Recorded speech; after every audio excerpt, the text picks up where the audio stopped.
મોરબી જિલ્લાની વાંકાનેર બાઉન્ડ્રી પાસે એલસીબીએ 93 કરોડનો વિદેશી દારૂ ભરેલો ટ્રક ઝડપી લીધો। રાજકોટ ચોટીલા હાઇવે પર સુગર એન્ડ સ્પાઇસ હોટલ પાસે પોલીસની કાર્યવાહી, 2.18 કરોડનો મુદ્દામાલ જપ્ત।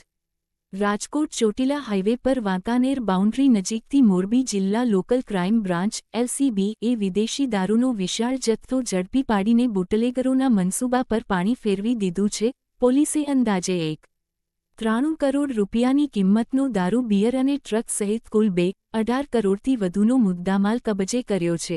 મોરબી જિલ્લા કનાપા એમપી પંડ્યાને મળેલી ચોક્કસ બાતમીના આધારે વાંકાનેર બાઉન્ડ્રી પાસે આવેલી સુગર એન્ડ સ્પાઇસ હોટલ નજીક વોચ ગોઠવવામાં આવી હતી।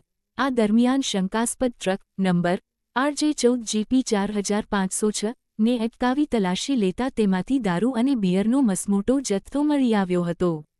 ટ્રકમાંથી દારૂ અને બિયરની કુલ 31,752 બોટલો મળી આવી હતી, જેની કિંમત 1,93,47,360 થાય છે।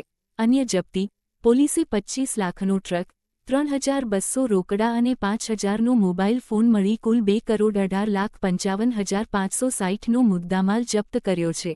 ટ્રક ચાલક લલિતકુમાર પ્રતાપજી ખરાડી, રહે જહેરાઝ, રાજસ્થાનની ઘટનાસ્થળેથી ધરપકડ કરવામાં આવી છે।